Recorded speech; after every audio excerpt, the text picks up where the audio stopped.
Here I am, in the place to be. Mr. K and B, you can't fuck with me. Extra sexy, extraordinary. Palms are hairy, your mama pop. What up, y'all? K and B, the sexy ninja, in the place to be for Cplus Studios and a Paper Saber universe. Welcome to the Sexy Ninjacast, a podcast all about my love and interest in things that I read, watch, listen to, and I want to share it in on this level of my passion of nerdism and juggaloism, all that other shit, Well, so let's rock this one. This one's The Last Ronin, Teenage Mutant Ninja Turtles, and not your regular, everyday Teenage Mutant Ninja Turtles.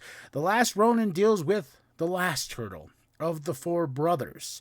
This comic book came out last year by Kevin Eastman and Peter Laird. A story that was written long ago before everything was really in fruition with itself, with this in the Ninja Turtle world, And if you ever read, instead of not watching the cartoons that came out late 80s and stuff like that, like the cartoon itself is very campy.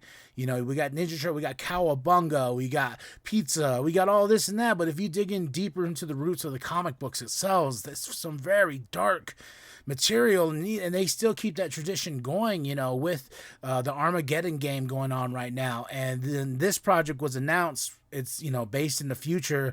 We got the last turtle, the last surviving turtle in this crazy war, and that was going on, and Raphael getting killed off, Leonardo getting killed off, Donatello and Splinter going out in a big old battle, fucking rain of arrows taking them out, and leaving Michelangelo. And Michelangelo being the one that we all know as being the goofy one, being somebody who is always like, he looks at the brighter side of things, and he's and not that smart in a lot of adaptations of what we see Mikey. Mikey's a free spirit, But in this one, like, it's crazy. I really like the fact that they picked Michelangelo to take this journey, to take this journey in this story. It's 5 issues. Good luck trying to find the single issues out there. I do have all the original single issue press cover A's and all that. But I also have the trade itself in this beautiful hardcover book. You can go pick it up. I believe there's still a bunch left. Tom Watts worked on this, Ben Bishop. There's an introduction by Robert Rodriguez for this story. He does, and there's really an afterword too by Kevin Eastman. And I just interviewed Kevin Eastman, and we talked a little bit about this story and how this story's been developing for years. You got Michelangelo going through this. April has a kid, Casey Marie Jones, who's pretty much going to be the leader of the new batch of Ninja Turtles. Spoiler heavy, but yes, if you want to go read it, go check it out. If you want to hear more of this, I'm going to just keep on going, because I reread the story. I was reading them as they were coming out, and reading a series as it's coming out, especially with this series, they were taking time in between each book. Like, there was times when we were getting down to the final issue, and I was like, there was so much blockage in between each issue, I kind of forgot. And then it just became more chore than just having fun and reading. So as they were coming out, and far and few in between, and when the last one came out, I'm like, oh man, fucking finally, and I read it, and it didn't hit me the way I did this time around. So after my interview with Kevin Eastman, you can go check that out. I went and just picked up the trade paperback. I mean, it's not a paperback. I picked up the trade, and I just read it all the way through. Right after that interview, all the way up to the newest series that's just dropping right now, because they're continuing this story. The Last Ronin, Lost Years, issue number 1 is out right now. That's a really fun issue. But after rereading The Last Ronin, all of it in its entirety, the whole story, holy fuck, like all in one, my emotions got the best of me, man. And there's just the ending, like, Mikey is taking on the final bad guy, and he finally wins and everything like that, for his family, for his brothers, for his family, for the city. And as he's dying and Casey Marie's there, his heart goes beep, he dies, and then he wakes up. You just hear, Mikey, wake up already. Jeez, you gonna sleep all day or what? Longest nap ever, bro. Hurry it up. Finally stopped raining. And Mikey's waking up. It's like, what? And they're like, yeah, we're heading topside for some fresh air and training. Come on, we're already behind schedule. Yeah, sleepyhead, get your lazy butt moving. And Mikey's there in the bed, and, he's just waking up, and he's waking up in heaven. He's waking up to his brothers, and Splinter and everything like that. And I got, like, it was one of those things, and one of those moments I'm sitting here, and I don't know why it didn't impact me, because, like I said, it was far few between, but I was reading this, and he saw Casey, because Casey's dead in this universe, and just reading it, and right here, like when, right here, when, they get to the rooftop, and Casey shows up. He goes, whoever smelt it, dealt it. And he's like, Casey, well, I cannot speak to Raphael's flatulence and Splinter, father, but New York City indeed has its own unique odor.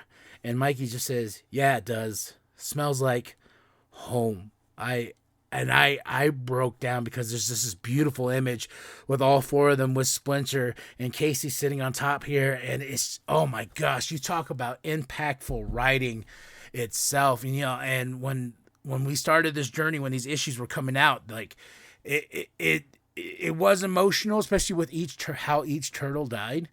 I would think the most tragic was Donatello and Splinter.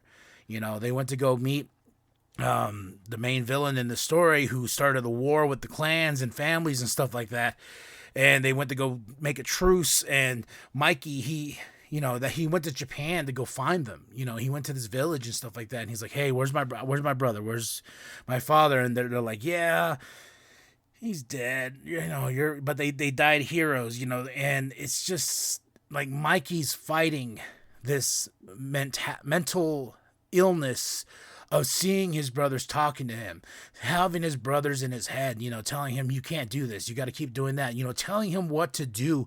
And Mikey is dealing with it in such a, like, shutting down way. We're dealing with a Michelangelo here that everyone knows is a carefree spirit. He's like, what's up, bruh? And, like, you don't get that Mikey here. You get a broke down someone, mentally ill because they lost everything. And then when he finds April, and he finds out that she has a kid, Casey Marie. He tries to reconnect, but he's still disconnected from everything. And even in the final battle, he went at it alone. He even had to tell his brothers to shut the fuck up in his brain. He looked at them. They're going on and on. And before he goes into the final battle, he tells them, like, hey, I need you guys to do one thing for me. Shut up. Like, let me do what I need to do. Quit telling me what I need to do. And it's so impactful and powerful to look at Mikey's perspective, especially somebody who went through so much. And the lost years itself, we're going to see Mikey's journey. And in that issue, oh my gosh, it's just so fucking heartbreaking. Like, he goes to Japan, and he finds this little spot. And he tries to find peace, trying to find peace with himself. He doesn't want to be in the fight, and he's thinking, and all of a sudden these thugs or whatever, they come to where his spot is at. They're like, look, the monster, and they just start beating the shit out of him, and Mikey's taking it. Mikey's just like, yeah, fucking kill me, I don't care. He's just there, just taking it. He's not fighting back. He's not doing this. Then there's just, and this is the first issue of Lost Years, and he gets this flashback in his brain, and he's they're in battle with Splinter and everything like that. And Mikey stops and freezes, and he just looks, and he tells Splinter, he goes, I don't want to do this anymore. I can't do this, And Splinter's like, hey, you don't die the coward's way. You're fighting this fight with your family. That's who we are. We're doing this together, as with your brothers, as me as your father. And in that moment when Mikey's hearing this in his head, and he's down on the ground, and he's just taking this beating, he finally gets up, and he's like, you know what, fine. And he just murders all these thugs and whatnot. And he goes to this village, and he finds out this village is all burning, and he finds another big baddie's coming, and he has to take him out. But Mikey's journey from going from being the free spirit loving, younger brother that we all have, but then going and has to grow up, essentially. And I can't wait for more of the Lost Years as that comes out, because I would like to see that journey with Michelangelo, because in this one it's very, you got Casey Marie's story, you got the batch of new turtles that's kind of mixed into the Lost Years, and with the last Ronin, I feel deep down that this story will touch people differently because of the mental capacity and issues that Michelangelo has to go through about loss, about regret, about, just feeling down, like, you don't want to fight. And we get when we meet this Michelangelo, he's rough, he's tough. In the first issue, all he wants to do is just kill, the guy that started all of this war and everything like that. And he tries to get close enough, and he fails. And this is where April comes in. Casey, then he meets Casey Marie, and he's dealing. He hearing his brothers, seeing that April's alive gives him some form of like, oh shit, and they're talking to each other, and they're telling each other their battle stories, like what happened to Leonardo, what happened to Raphael, and and then when he tells the story of like when he found out what happened to Donatello and Splinter, you just see these two just war-driven, beat down characters that we've come to love over the years in any adaptation you can put them in, with TV shows, movies, and stuff like that. We've seen so many interpretations of April, of Michelangelo, but this is why I love comic books itself, because I've been reading this stuff for so long, and I've been following the Ninja Turtle stuff as best as I can. I already have too many other titles that I'm trying to read. I'm not the biggest turtle head out there, but once I dive in, I'll dive in. And once I did that with the last Ronin, man, I was just like, give me more, So I'm over here, I'm looking at the best of TMNT Volume 1, Volume 2. I got some other comic books. I'm reading the Armageddon game. It's their big event going on right now. But it's really cool taking a character and pushing them to that, pushing a character that normally would not go to this level of depression, this level of deep dark place.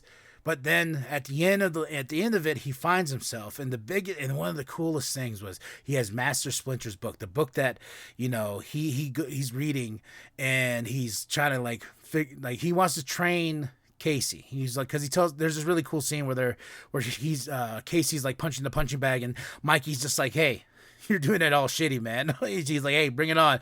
And he's countering everything she's doing, blah blah. He's like, yeah, you're right.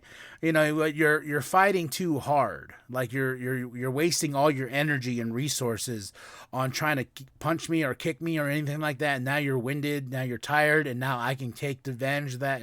But I want to train you. So she calls him Sensei. He becomes Sensei to Casey. And at the end, when he's laying there, he's hurt, he's stabbed, he's injured, he's slowly dying. He gives she finds Splinter's book before Michelangelo took off and stuff like that, because they try to create this plan to get to the compound. Baxter is like half robotic or whatnot. And he's just gone fucking batshit crazy, and so. As that plan's unfolding, Mikey doesn't like that plan, because he's like, yo, this is I want to do this on my own. And that's what he essentially does. He just does it on his own. He tells his brothers to go away. He finally gets the strength, and he goes after the main guy. And this guy is so like insane. Like he is insane, and he just he even kills his own mother in this book. I think his name's Orito or something like that. I'm trying to find it right now, because it's driving me crazy, because I keep saying the main bad guy, but I'm like, man, give me his name. Oroku Hiroto is the main bad guy. And he is somebody that took over the city of New York and everything like that. And he started the war with different clans, and then he got New York cut off from the rest of the world. And now he's working with the Foot Clan. The Foot Clan is basically the army of his army at his disposal, so while he takes over. But that's who Mikey wants to kill. Because of this dude, he lost his family because of this guy, and it's just a crazy battle. You know, Mikey's trying to he counters him, he does this and that, but when he finally dies, he dies, and he does it on his own. And Casey tries to find him, she finds him, and during this time too, like, you know, April is trying to reconnect with Mikey and wants to do blood samples and stuff like that. And she takes some of the mutagen because they want to create more batch of turtles. And that's not until the end that happens, when we get the next 4 coming up. And I asked Kevin Eastman, said the goal was always introducing another generation of turtles into the comic book world and stuff like that. So they're hinting a little bit. There is children now in the Lost Years series with the first issue, so I would like to see the progression, you know. And Casey's trying to teach them. She's using his book, and she has the book. She's like, "Why'd you leave this, Mikey?" And he goes, "I left it for you." You know, she's like, "Sensei, you know, and he's like, "There's something." He goes, "Listen to Master Splinter's words in this book, but the last page is a message from me," and the message was no peace. No peace.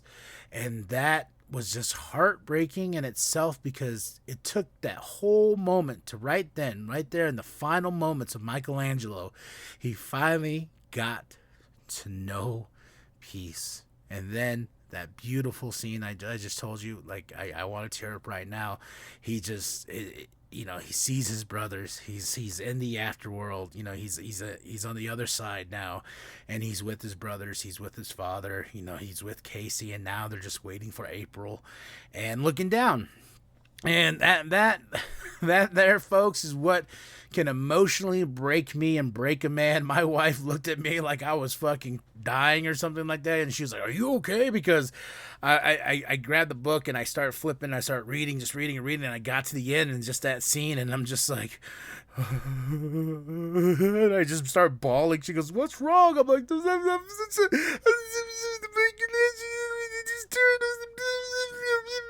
and she's like, "Oh God."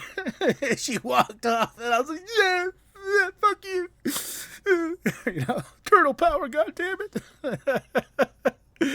Oh man, I love comic books, man, and I just love a good story that could just like wrench your heart, man. And I gotta tell everybody out there, if you're not a casual comic book person, like you don't do the every Wednesday comic books every week or stuff like that, you should definitely go pick this up. Go pick it up on Amazon. It's Teenage Mutant Ninja Turtles: The Last Ronin. It's just a fun, good story, and just think of all the memories you've had with the Ninja Turtles, because I was obsessed with the Ninja Turtles when I was a kid, man. You know, then as I got older and made my own money, I bought the comic books, bought the trades. I digged a little deep, and like I said, I wasn't the biggest turtle head, but I knew enough in cartoons that I just fell in love with and stuff like that. And the movies themselves, you know, I love that first movie. I love the second one. I even love the third movie, you know. And seeing these characters go through that, especially in this story, you know, it's like your childhood. You know, I grew up with the Ninja Turtles for so long in my life. Like my uncle, DJ Reflection, he's a bigger Ninja Turtle fan than I am, you know. But seeing these characters that you've been so attached to for all these years go through this, and then you see Michelangelo, who's somebody that like my favorite was Leonardo.